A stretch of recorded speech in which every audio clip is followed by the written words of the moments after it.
Enamórate con la venta de San Valentín de JCPenney y ahorra hasta 70% en joyería fina con el cupón. Endulza el ambiente con hasta 50% en esenciales para el hogar. Además, usa el cupón en la app de JCPenney y ahorra aún más. Déjate flechar por estos ahorros y celebra el Día del Amor y la Amistad por todo lo alto. JCPenney, vale la pena. Ofertas válidas hasta el 14 de febrero en selección de estilos. Aplican exclusiones. Detalles en la tienda jcp.com.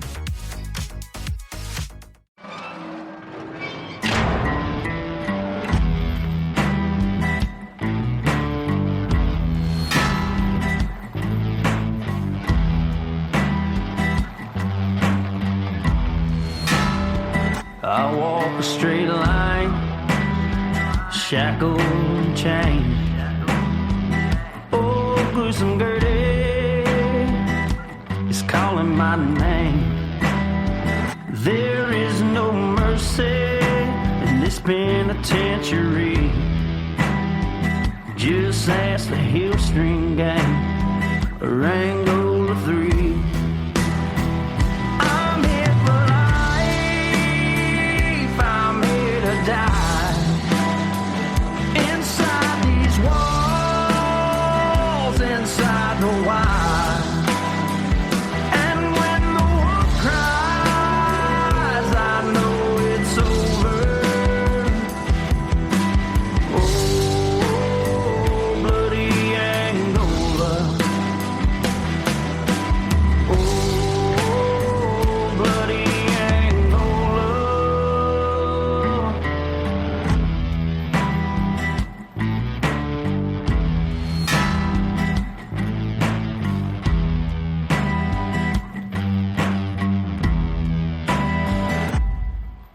Hey everyone, welcome back to Bloody Angola, a podcast 142 years in the making, the complete story of America's bloodiest prison.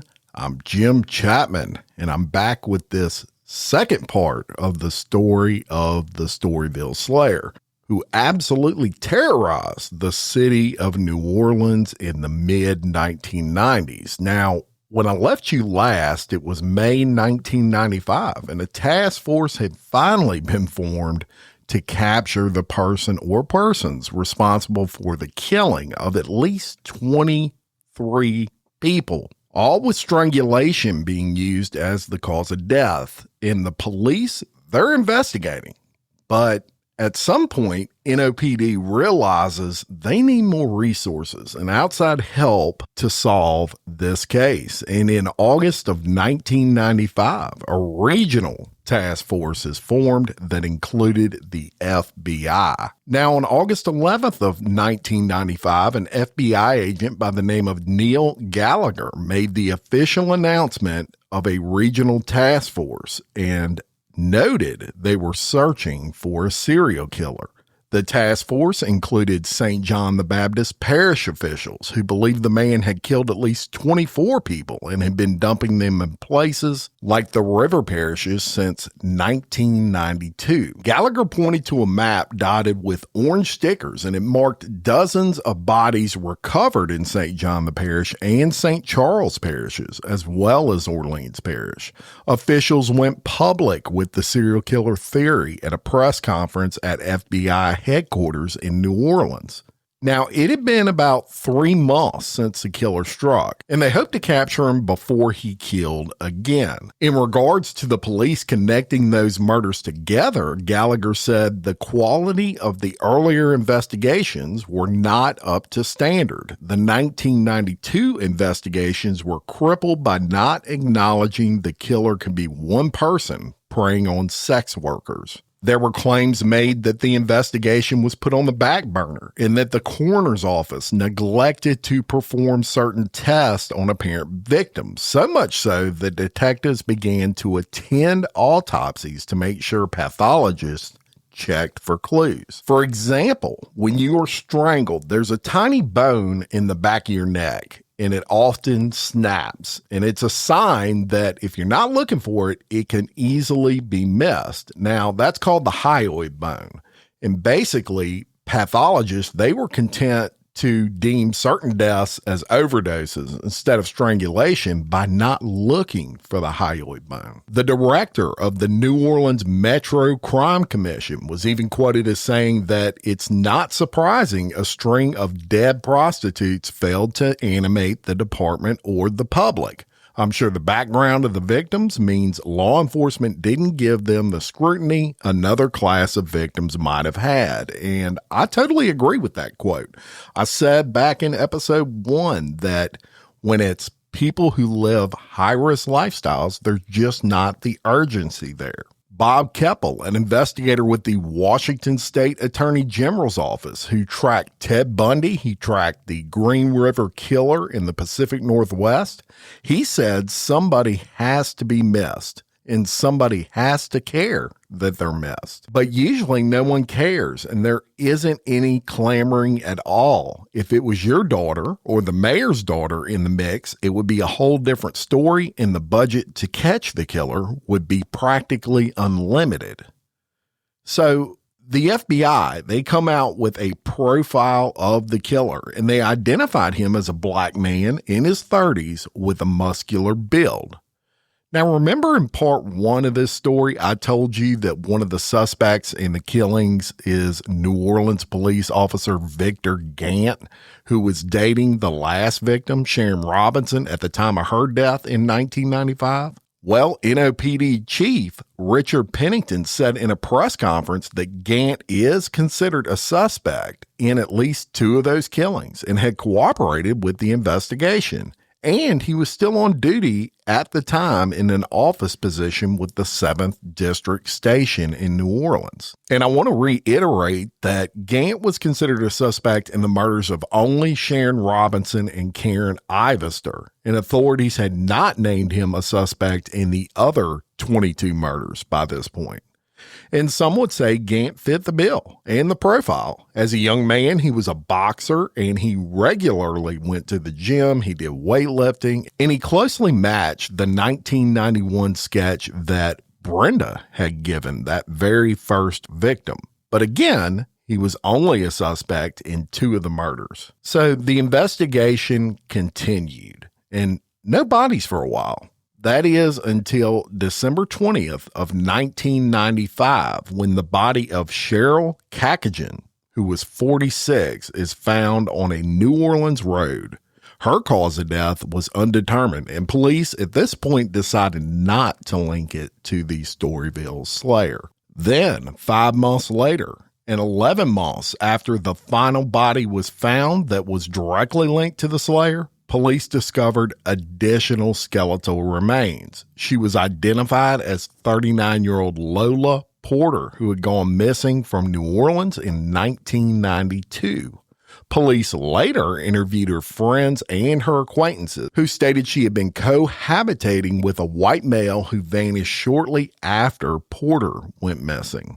4 months after that, in August of 1996, Victor Gant is dismissed from the New Orleans Police Department.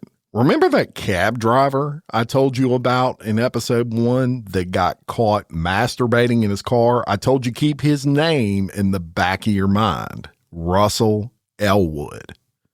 Well, on July 23rd of 1997, the task force traveled to Sebring, Florida, so they could question Elwood, who at this point was living with his elderly father. Once located, Elwood was informed of his rights and within 3 days gave several statements recorded on tape. It was tape back in these days. During the interrogations, he admitted to seeing black prostitutes throughout his life. He claimed that he knew more than 100 girls, and in addition to that, he frequently took drugs such as heroin, crack cocaine, and LSD for years. Now, investigators became increasingly suspicious when Elwood started speaking about having a dream in which he was being questioned about a series of murders and later admitting to frequenting the locations where the body was found, but continued to say he was innocent. But he would share that dream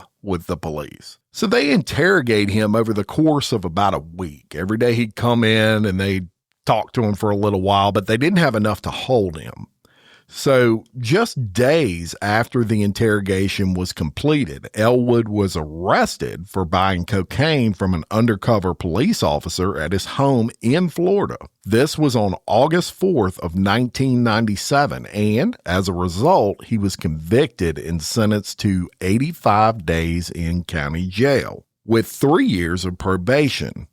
But while incarcerated, according to his cellmates, Elwood implicated himself in the prostitute killings back in New Orleans and the various suburbs that surround New Orleans. One cellmate, Stan Hill, he contacted the county prosecutor's office and claimed that Elwood had described to him in detail how he had driven the women to outlying areas of the city, offering them large amounts of drugs that caused overdoses, then strangled and dumped their bodies. The exact identical MO to the Storyville Slayer. A number of other inmates witnessed a fight between Elwood and another inmate, during which he allegedly said, "Yeah, I killed that N-word bitch, and I'll kill you too." Another inmate, Stephen Michael Busser, he told the police that Elwood bragged of being wanted for more than 60 murders within the state of Louisiana and had even described to him in detail one of those murders. Then, a little over a week later, on August 13th of 1997,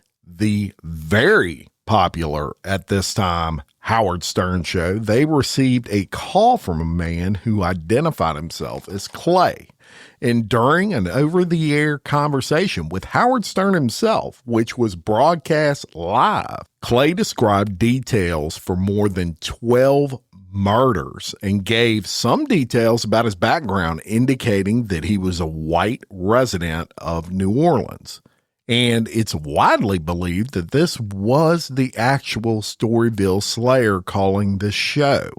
I have the actual clip, and here's what that sounded like. But I want to warn you, it's a very chilling call, and it may be disturbing to some listeners. Here it is. Get a guy on the phone who claims he's been killing prostitutes, and he's wondering why he's doing it. Oh, God. So maybe he thinks I have an answer. Is this Ed? Ed? No, this isn't Ed. Oh. You haven't killed any prostitutes? No, I never said my name was Ed. Oh. Sorry. That's okay. What name do you use? You can call me Clay. Clay? Clay? Yes, Clay. Okay, Clay. So what happened? How many prostitutes have you killed? 12. And you're wondering why you do it? I have a pretty good idea. Why? Did your mom beat you? Did your mom spank you? Was your mom a prostitute? No. Actually, nothing like that. What is it then? I think I just do it for the sense of the power. All right. Do you have sex with them first? Yes, and then what, you strangle them? once. How else did you kill them? Well, a few times, actually most times with a hammer. And where do you do this primarily? I've done it twice in a parking garage, and then the rest of the times on the side of the road. And you're from the New Orleans area? Yes. And how, I mean, what do you beat them to death with a hammer? Man. That usually only takes once, and Dude, you got to have a lot of anger in you.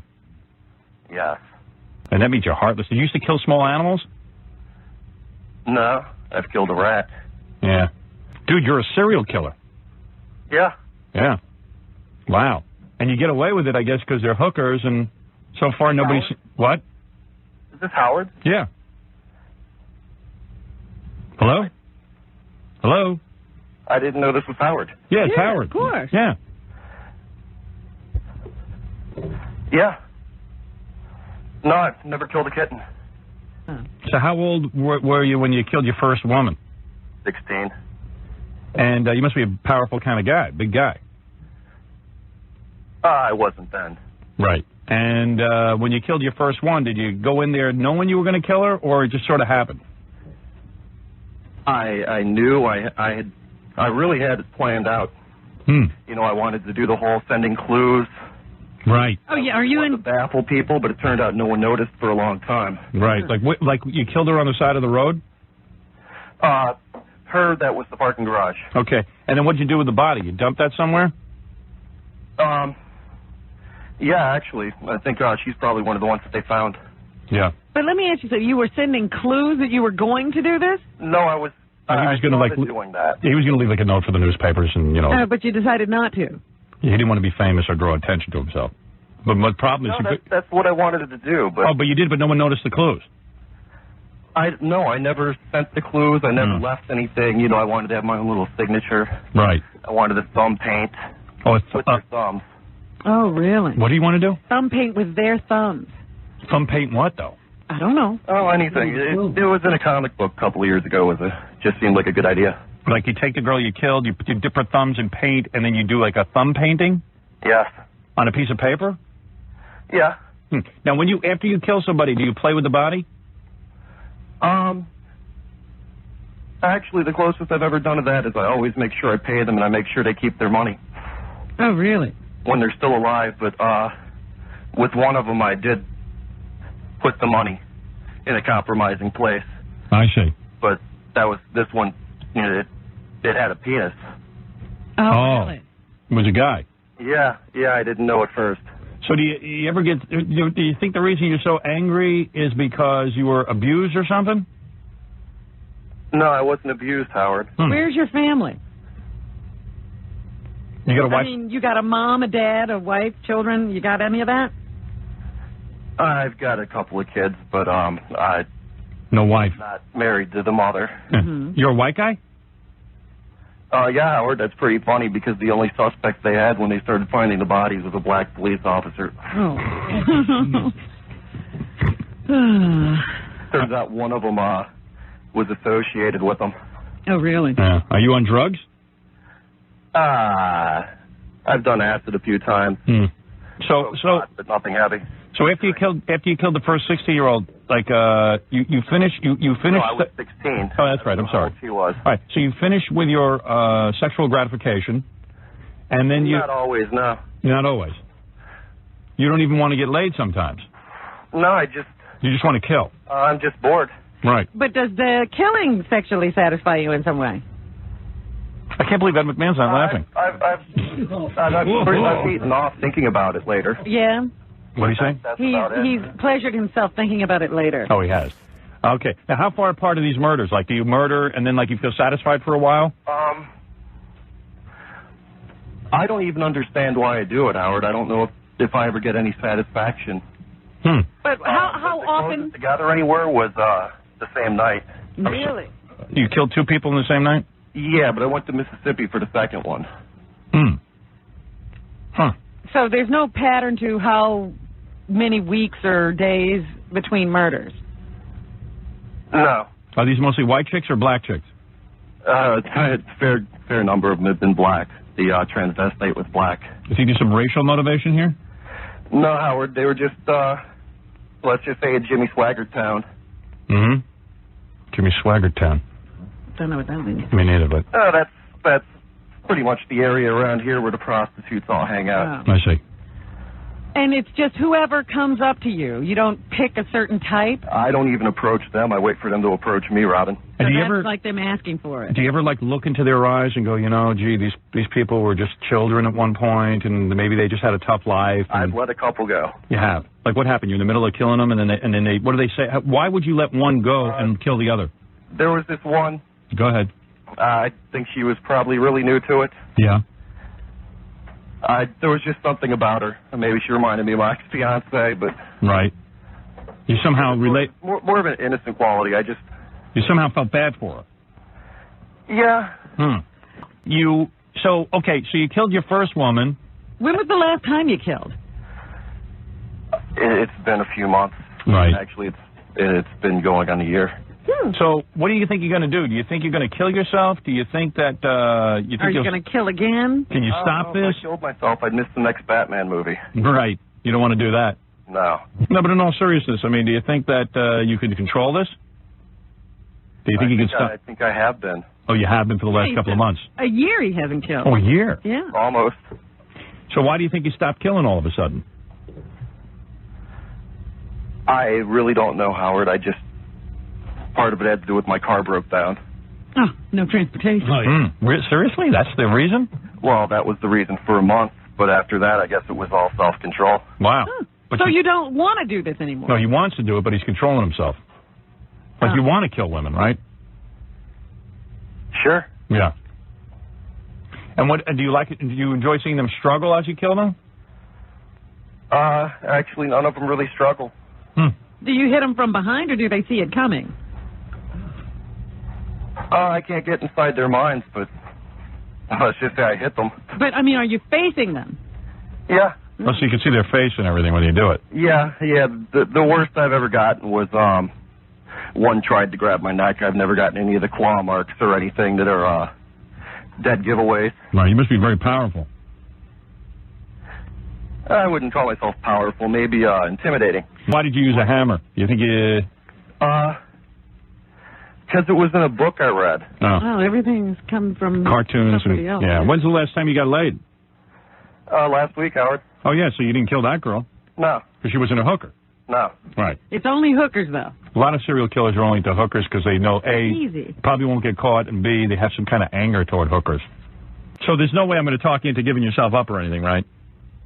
No. I shouldn't even waste my time. I know I'm going to get calls after this, and people are going to go, Howard, how come you didn't catch him? Has anybody ever been close to catching you? No. No. Actually, someone, once when it was in the newspaper, someone joked to me, I know it was you, but, well, they were joking. Right. Yeah. Do you have a lot of tattoos? I don't have any tattoos. I wouldn't do that to myself. Right. And do you get high before you do this? I've gotten pretty drunk before. Yeah. I'm the only guy you can... Am I the only guy you ever told about this? Yeah. Wow. I guess that's sort of an honor. I've told a couple of women, Howard, but, They're dead. Yeah. Do you tell them first and then you kill them? yeah. What do you say to them? Let me... Fun. All right, let's Every see. now and then you can play the running game if you're out in the middle of nowhere. We got a lot in the middle of nowhere down here. Right. So, in other words, let's say you're with a woman, right? A hooker. Yeah, Howard. And you say to her, okay, honey, you just had sex and everything. What do you say to her to torment her? How do you break the news to her that she's going to die? It really depends on my mood. Just give us an example. Well, if I wanted to, I could just say Baba Booey, but that would be pretty, No, come on, be serious. What do you say to him? I can say you're going to die. And then what do they do? I like to articulate a little more than that. Mm-hmm.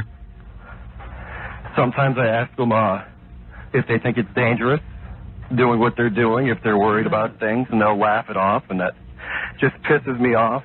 Right. And then you go ahead and you kill him. Yeah. All right. Well, there you go. Now, as you can imagine, this interview with the potential serial killer caused a massive media frenzy. And FBI agents allegedly went to the Stern studio and seized audio recordings of the call to establish the caller's location and possible identity. In the following years, the credibility of this incident, it was in question. Stern's show often received numerous calls from people who claimed to have done terrible things, with some people even alleging that Stern himself faked the call to boost his ratings. For the record, I don't believe that. It's worth noting that Russell Elwood was still incarcerated on August 13th of 1997, so he may have been incarcerated at the time of the phone call. Now, after his release, Elwood returned to Canton to live with his brother, who offered him a pretty high-paying job for Elwood standards.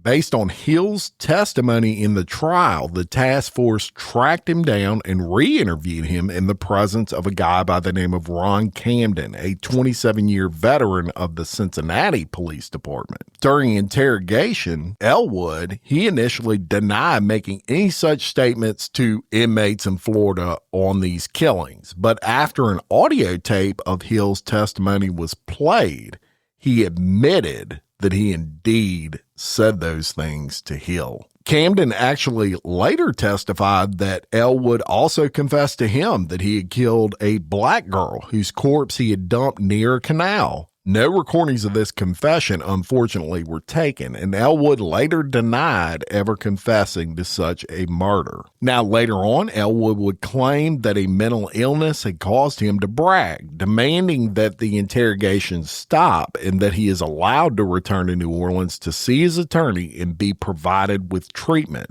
That request was denied, and Elwood confessed to killing Lewis and Mack, but refused to be audio taped and then soon after began denying that he had confessed. So in October of 1997, an inmate who had served time with Elwood in Florida, he tells the Jefferson and St. Charles Parish officers that Elwood had told him that he liked to have sex with both men and women and enjoyed the fun of having sex with people who were not in control of their bodies. He said if they were high on cocaine or heroin, the heroin would put them in a state of mind as if they were paralyzed, and he could take advantage of their body, which was part of the Storyville Slayer's MO, right? Most of these people that they found, they were not only strangled, but they had a insane amount of drugs in their system at the time. Elwood also told the inmate that if a person didn't wake up, he would dump them out of his cab. His later defense attorney stated that Elwood only made up these stories to appear tough to the other inmates. So on November 14th of 1997, Elwood actually files a police report complaining that he had been beaten up in front of a fast food restaurant. He apparently had not met a scheduled probation appointment at the time when the police showed up, so they arrested him. Then, in December of 1997, a bunch of movement in the case. Russell Elwood's father, New Orleans detectives, visited him at his home in Sebring, Florida, and he told police that his son was a drifter, saying that he was a slender man and was not sure if he was capable of killing. He just didn't think he was big enough to control these people. He even said, I asked Russell if he had done it, and he said no. It was also in December of 1997 that police announced they now had 3 suspects and claimed to be close to an arrest. Task force members announced that they interviewed a suspect who was out of state, who may have been responsible for at least 5 of the murders. The task force said the suspect was interested in the occult and had turned up mysteriously at a murder scene and may have been connected to similar murders in Ohio and Florida. So on January 16th of 1998, Elwood is finally released from jail on that probation violation, and he returns to New Orleans, which totally blew my mind. You have all this heat on you in New Orleans, and you return to the place where that heat is the hottest. Well, I'm sure he regretted that because he was immediately arrested on unrelated misdemeanor charges. He was actually taken into custody on traffic tickets, speeding, and some other misdemeanor charges that authorities used to keep him in jail for as long as 6 months. Now, remember this. The police believe this guy is a serial killer. The last place they want him is on the street. And he does get eventually released from jail. You can only hold somebody so long on misdemeanors. And he gets released. He's got a court date scheduled. And of course, Elwood, he fails to appear in court on time for that scheduled appearance. He was then arrested for contempt of court, and he was convicted, and he was ordered to spend 120 days behind bars. In the meantime, officers sought a confession from Elwood regarding the murders. Even though a confession may not be necessary to gain a conviction, they wanted it. They felt like they didn't need it, but it makes things a lot easier if somebody confesses to it and you get it on recording. He had confessed to these murders before, but for whatever reason, he wouldn't do it on recording, and then he denied ever doing that. An investigator was quoted even as saying, the evidence keeps building up. His picture's been out somewhat, and some witnesses have come forward with some information, and I hope they continue to do so, but this case could be made without a confession. However, on January 26th of 1998, a big break in the case. A former girlfriend of Elwood's comes forward, and she reported that she had witnessed him kill someone in Mons, which is about 30 minutes from New Orleans. She also said she witnessed him burn the body. Elwood told Times-Picayune reporters, quote, "She said I beat a body to death and set it on fire. She's giving false witness. I am an innocent man," unquote. Elwood told the newspaper that he learned of the woman's statement when detectives showed him a transcript. Elwood pointed out to the reporter that the details the woman gave do not match any of the 20-plus deaths that the task force is now investigating. And he's somewhat right on that. There was no bodies burned in any of those other cases. Elwood did not remember the woman's full name and said that he was involved with her for about a month, possibly in 1993. He said that she told police the relationship lasted 4 years. Elwood commented, quote, "That's a lie," unquote. Elwood said the woman was a former prostitute who helped him get drugs. He said he did not pay women for sex, although he did give her money for groceries. Throughout the investigation, detectives were able to place Elwood at several sites in St. Charles and St. John the Baptist parishes near where bodies were found. So on March 4th of 1998, finally, Elwood is charged with the murders of Lewis and Mack officially.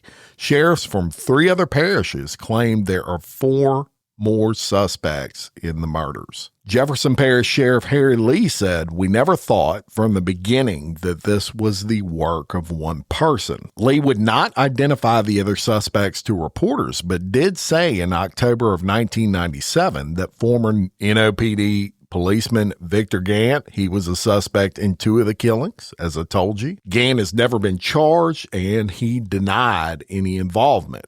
Lee and the St. Charles Parish Sheriff Greg Champagne said that Elwood's many contradictory statements had yielded enough information to convince a judge to sign a warrant accusing him of second-degree murder in the deaths of Cheryl Lewis and Dolores Mack. And I've said that many times, the truth never changes. You're not going to have contradictory stories if you're telling the truth. So when those come up, when you contradict yourself, usually means you're lying. Elwood was also a suspect in 8 other murders, Champagne said. A few short years ago, people were saying the police did not care about the victims because they were poor, black, and had questionable reputations. As shown by hundreds of thousands of dollars and thousands of investigator man-hours, we do care. We continue to care, he was quoted as saying. Now, after being charged with the murders, Elwood was moved from Jefferson Parish to St. Charles Parish. And Elwood claimed he was innocent and he wanted to go before a grand jury. St. John the Baptist Parish Sheriff Wayne Jones said, "We'll extend him the opportunity of a grand jury if he wants it." Sheriff Lee commented on the many appearance changes in Elwood. He had changed his identity dramatically over the years, for whatever reason, Lee said. Sheriff Champagne stated that since Elwood's arrest, the murder case had gotten stronger. Multiple witnesses had come forward, including an ex-prostitute girlfriend of Elwood's and a Florida inmate who befriended Elwood when he was incarcerated there. And Elwood is held on a $1 million bond, which he for sure can't make. Now, on March 9th of 1998, Lieutenant Sue Rushing, lead investigator for JPSO, the Jefferson Parish Sheriff's Office, she said that one lead is promising and is from a witness who actually saw one of the victims with Elwood before her death. Then, on March 13th of 1998, an AP News report claimed that a former girlfriend of Elwood said he took her to a swamp and showed her 2 bodies protruding in the water.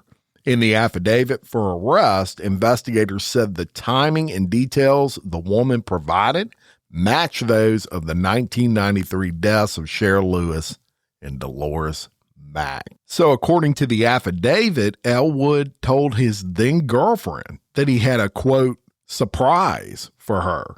The incident allegedly took place after she and Elwood smoked crack cocaine in his cab in a desolate area of St. Charles Parish.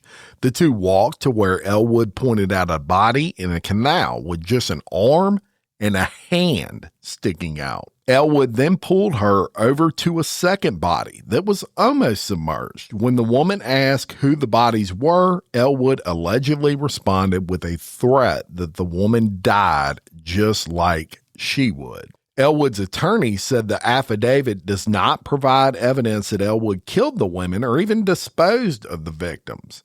He also said the fact that she never reported the bodies to authorities raised questions about her credibility. The affidavit also details Elwood's alleged remarks about the two drug overdose cases when investigators questioned him in Canton, Ohio, earlier in the year. The affidavit does not specifically connect the statements to the deaths of Lewis and Mack. The affidavit quoted Elwood as saying, "I'm willing to confess to two cases and give you all the details when I return to Louisiana." Investigators said Elwood also told them he dumped the body of a black woman in water in St. Charles Parish, and investigators said they never mentioned that the bodies had been dumped in water. So at that point, he knows something that they've never mentioned to people. And these investigators, they always hold something back. They want something in their back pocket so that when they get the guy they think did all these things, if he provides a detail they've never released, they know he did it, right? On March 23rd of 1998, in an attempt to find the bodies of two women who were strangled and left in the same area of Tangipahoa Parish in February of 1994, investigators dug up about 100 bodies from a marshy pauper's field, which a pauper's field, y'all, is a graveyard for indigent people. Jefferson Parish Chief Deputy Newell Norman said, "Every place they said they could possibly be, the bodies weren't there." Now, one of the particular bodies that they found may have been Patience Pay Jupiter, a Waldorf, Maryland native who disappeared 4 years before in New Orleans, and authorities were attempting to link the deaths to Russell Elwood. He maintained his innocence on that, and he maintained his innocence on the two women he was charged with killing. But guess what? That grand jury he demanded, they indict him on charges of killing two women. So on April 9th of 1998, Elwood goes to court and he enters a not guilty plea in the murders of Cheryl Lewis and Dolores Mack. And on July 8th of 1998, during a hearing in what can only be described as rambling statements, Elwood tells District Judge Kirk Grenier that he did not understand his rights when he was questioned by the task force who was investigating those murders, and defense attorneys asked the judge to suppress all those statements that Elwood gave to authorities.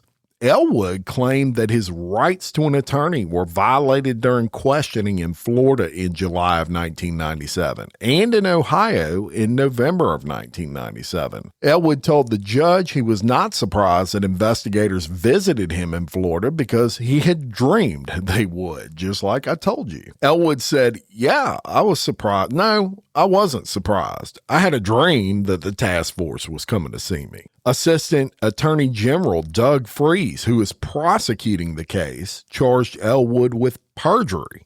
During the hearing, Freese provided documents showing Elwood agreed to talk with investigators. He had actually signed a statement. And Freese asked Elwood, "Are you saying you didn't understand what you had signed? Did you ever tell any of the police officers that you did not understand your rights?" And Elwood responded, "No, but I did not fully understand my rights. I felt the task force was untrustworthy, deceitful, and manipulative." Now, during the July 1997 questioning in Sebring, Florida, the task force was late picking up Elwood, and Elwood admitted to walking to the sheriff's office to go talk to him. Later, Elwood told how task force officers saw him off on a bus to Ohio, where his brother had made living arrangements for him. They just didn't have enough to hold him. In November of 1998, the task force had arrested Elwood for the murders. They come under investigation by the FBI. Federal agents were looking into allegations of witness tampering, destruction of evidence, and public corruption in the Elwood case. 2 former members of the task force told the FBI that their leader, Lieutenant Sue Rushing of the Jefferson Parish Sheriff's Office, purposely hid evidence that could help clear Elwood and coached a key witness so her statements would corroborate what they had investigated. Detective Philip Ramone of the Jefferson Parish Sheriff's Office said that Rushing accepted claims by Sharon Jones of Butte, a former live-in lover of Elwood, that Elwood had her nickname Rat tattooed on his penis, and that she knew for a fact that a friend, Misty Nikki Williams, had been murdered by Elwood. Williams was located alive in jail, so obviously she was lying about that. And not only that, Elwood does not have a tattoo on his dick of a rat. Ramone added the evidence that was recovered from these 2 crime scenes cannot be located. I believe the evidence was destroyed and that Rushing is intentionally not submitting exculpatory evidence that may indicate Elwood's innocence. Maria Chason said it's so rare for law enforcement to blow the whistle on colleagues, and Elwood feels somebody's finally listening to him. A statement from Rushing included in the pack of documents centered around her efforts to get a federal grant to maintain her interagency task force that was investigating the murders. In her statement, Rushing said the task force has again disintegrated for the 3rd time because of funding issues. I'm tired of fighting to hold something together, attempting to maintain an impossible morale of the severe limitations associated with inadequate tools in order to simply do the job. I have often been told and have told subordinates they would not have a problem with me if they would just do their job. It's chilling to realize that there are occasions where we are, in fact, prevented from doing our job. Defense attorneys said if the allegations were true, they could unravel the case against Elwood. Attorney Maria Chasan said we need to find out what really happened so Russell Elwood can go free like he should. The report basically says what Russell has been saying all along, that he was set up. Assistant District Attorney Doug Freese said he still had faith in the investigation. Quote, a look through the report will show you a lot of rank speculation contained in the statements. You have to ask yourself, where's the corroboration for those broad allegations? I will say I've never seen law enforcement officers conduct themselves in this manner before. In December of 1998, Jefferson Parish Sheriff Harry Lee publicly defended Lieutenant Sue Rushing, who is accused of destroying evidence that might clear Elwood. Lee told the Times-Picayune, I respect her personally and I respect her professionally, but as of now, I have no reason to discipline her. Lee said that the 2 former members of the task force made complaints about Rushing to the FBI because of grudges related to the investigation. Lee was quoted as saying, I think we've got a very good case. If we get a conviction, I will let the world know it's mainly because of Sue Rushing's efforts. State District Judge Kirk Grenier ruled that the defense attorneys were not entitled to review personnel files of the case's leading investigator, Sue Rushing.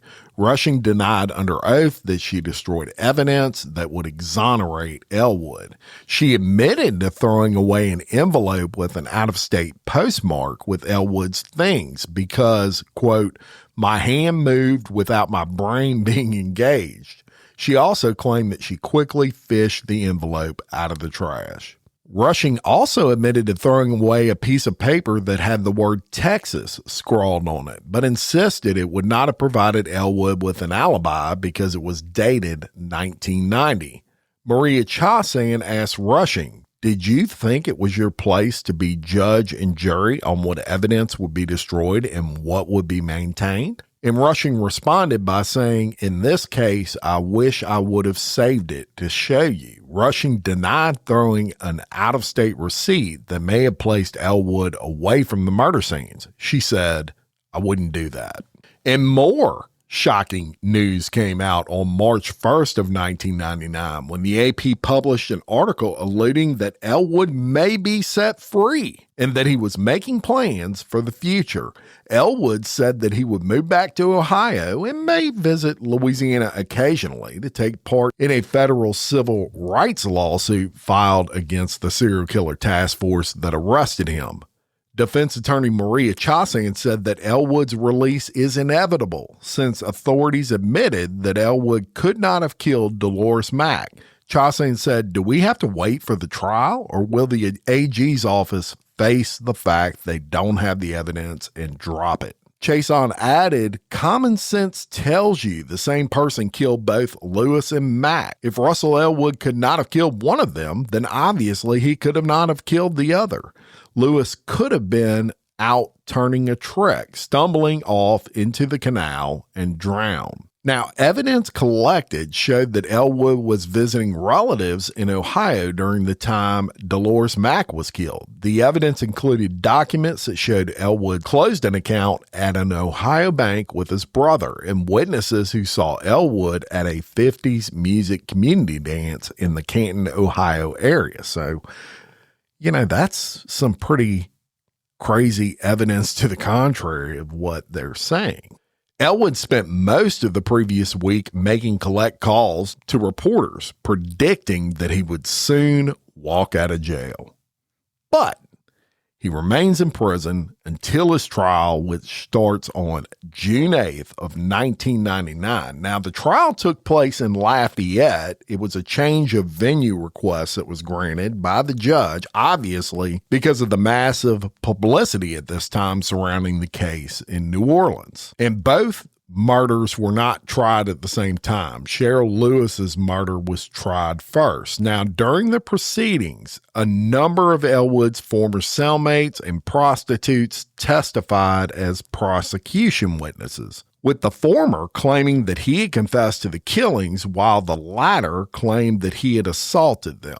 Diane Gillum, a former prostitute, told the court she had known Elwood since the early 1990s and even dated him periodically. She testified that in 1992, during a date, Elwood, while under the influence of drugs, assaulted, beat, and strangled her till she was unconscious. Gillum stated she woke up to find herself in a pool of blood in an unfamiliar wooded area, where a passing motorist found her by chance and sheltered her in a motel where he was staying. She said that she did not report the incident due to being a prostitute with a criminal record. And y'all, that's a problem too.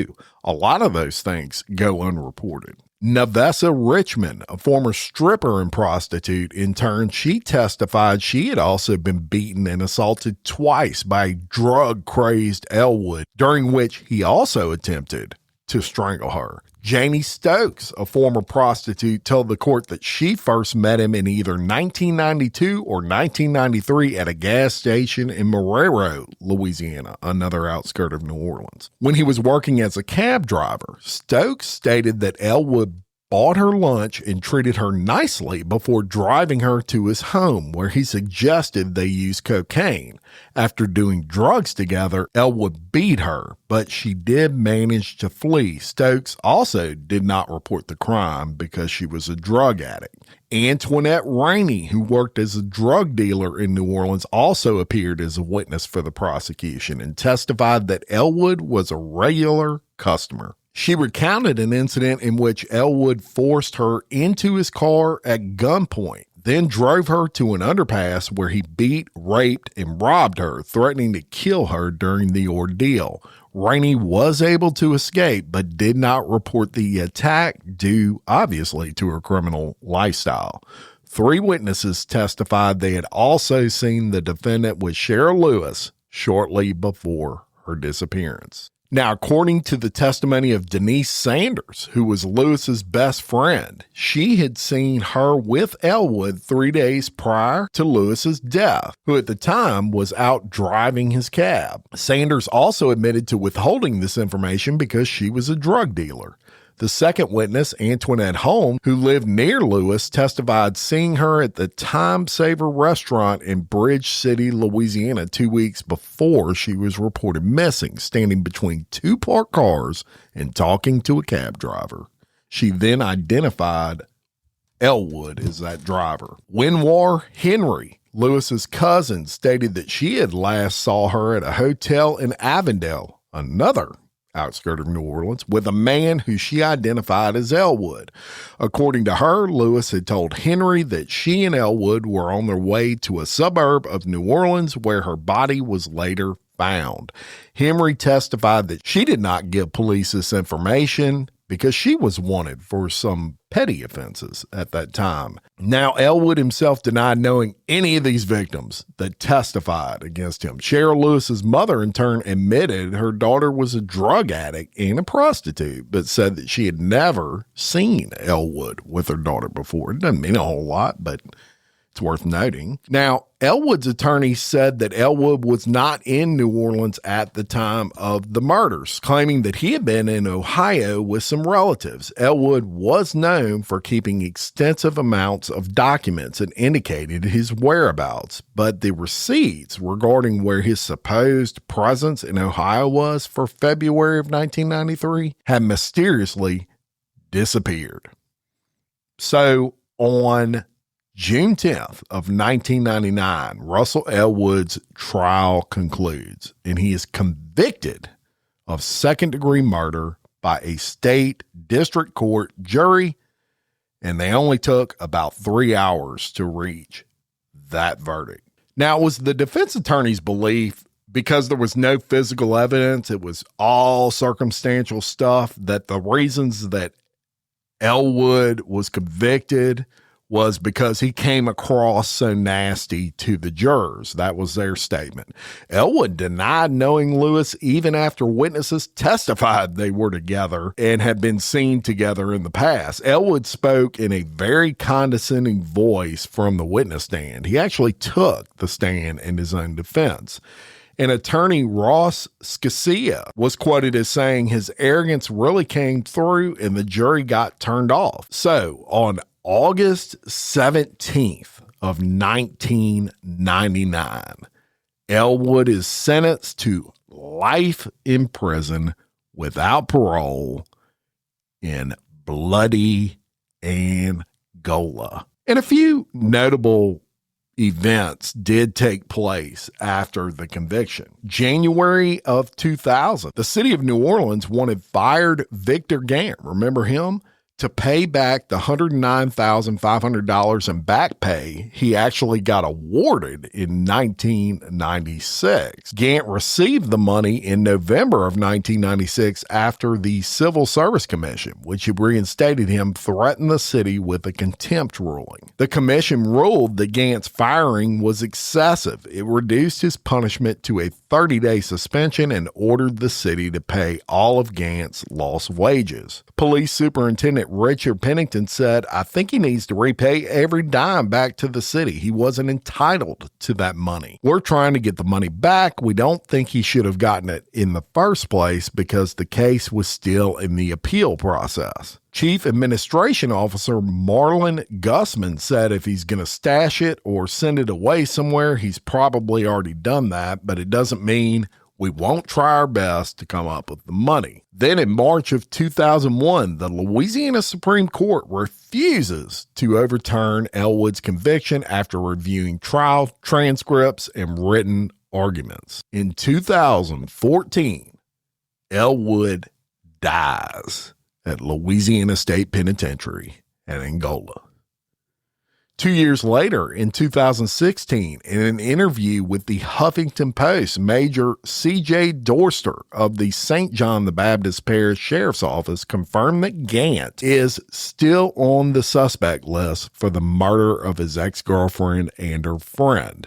Advances in DNA testing would be utilized to test that wad of chewing tobacco that I told you about in episode 1, found near one of the crime scenes. And the initial review of that 21-year-old tobacco was inconclusive when it was tested in 1995. But they still held on to it, and they're hoping that DNA one day will get to the point they can pull something off of it. Sadly, as of today, all of the murders I told you about, aside from, remain unsolved. Elwood remains a suspect in several of those killings, but no charges had been filed against him. And now, he's dead.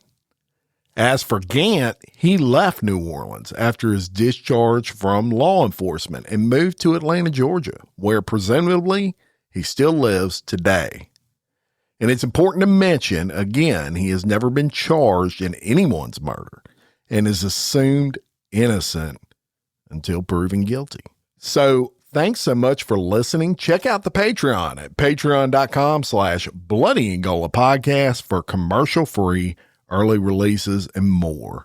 And until next time, I'm Jim Chapman for Bloody Angola, a podcast 142 years in the making, the complete story of America's bloodiest prison. Peace.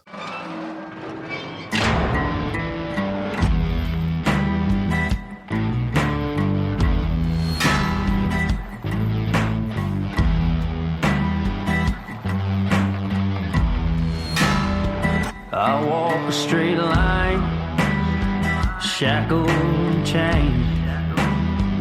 Oh, gruesome Gertie is calling my name. There is no mercy in this penitentiary.